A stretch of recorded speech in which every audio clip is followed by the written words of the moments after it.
Hi, we're Team Ace, and our members consist of He Jun-woo, Daniel Quach, Sue Dogra, and Stephen P. Please sit back and enjoy our presentation. Thank you. 谢谢。 In China, rank is extremely important. Rank differences should be kept in mind while communicating. For instance, if you are speaking to the CEO of a company in China, do not refer to him or her as an acquaintance. Behave formally and professionally. The Chinese see foreigners as representatives of their countries, not as individuals.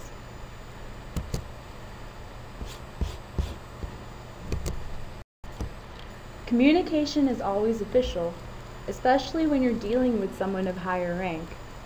If the Chinese feel like they're being dealt with too informally, especially in front of their peers, a potential deal may be ruined.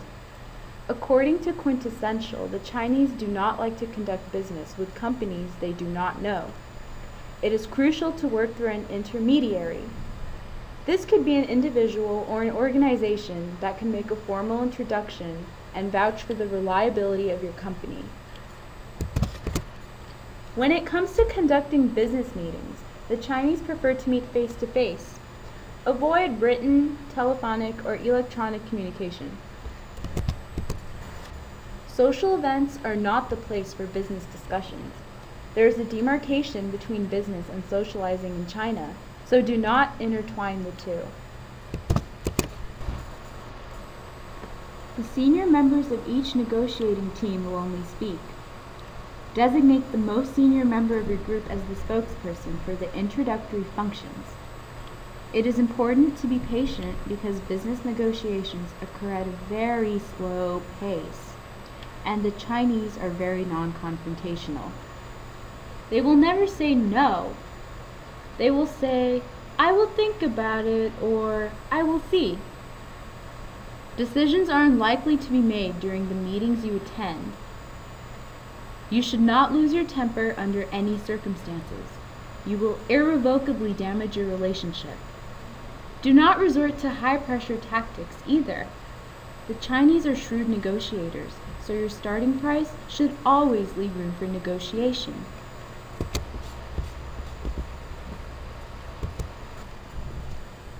Appointments are necessary, and if possible should be made between 1 to 2 months in advance, preferably in writing.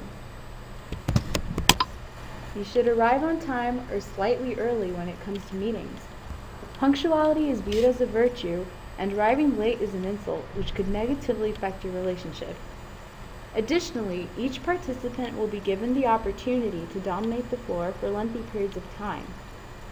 Subtle messages and warnings could be exerted during this time that might make you want to think twice before finalizing your business plans. Bring your own interpreter, especially if you plan to discuss legal or extremely technical concepts. Visual aids are useful in large meetings. Use black type ink on a white background. Colors have special meanings, and if you're not careful, your choice of color could work against you. Business attire is strictly conservative. Men and women should both wear dark-colored conservative business suits. Women also have the option of wearing dresses with high necklines. Flat shoes or shoes with very low heels are preferred. Bright colors should be avoided at all times. Business cards are exchanged after the initial introduction. Have one side of your business card translated into Chinese using simplified characters. I recommend printing your name in gold because it's an auspicious color.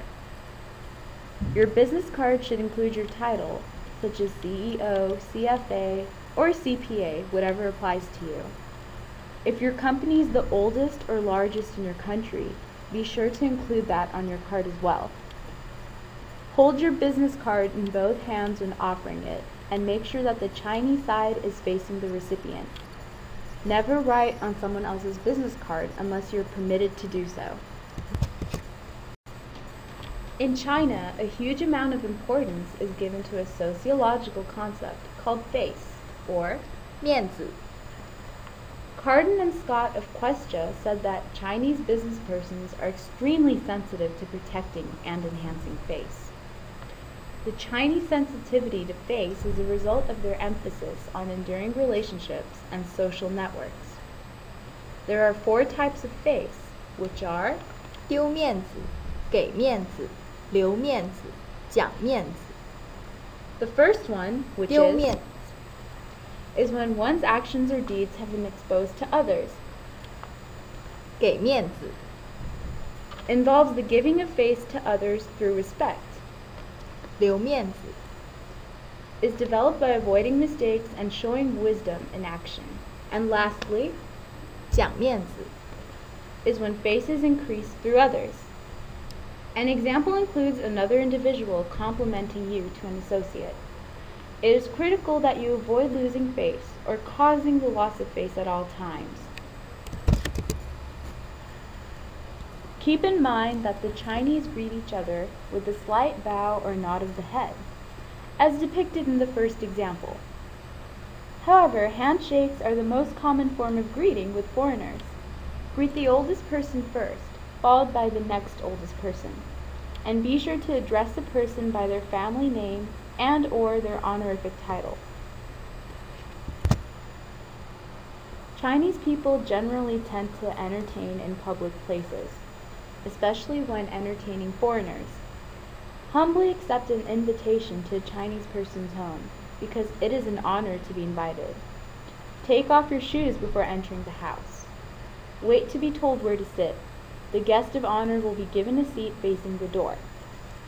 The host always eats first, and everyone else follows. Forks and knives are commonly used in China, thus a person does not necessarily need to know how to use chopsticks. Don't be offended if a Chinese person makes slurping or belching sounds. It merely indicates that they're enjoying their food. When receiving a gift, do not accept the gift right away. Decline the gift 2 or 3 times before accepting it so you do not seem avaricious. Do not give gifts relating to funerals such as straw sandals, handkerchiefs, clocks, or chrysanthemums. Be wary of certain colors. Red is for happy occasions, black and white are for funerals, while gold and silver are for weddings. Do not give a gift in a business setting because it can be viewed as bribery.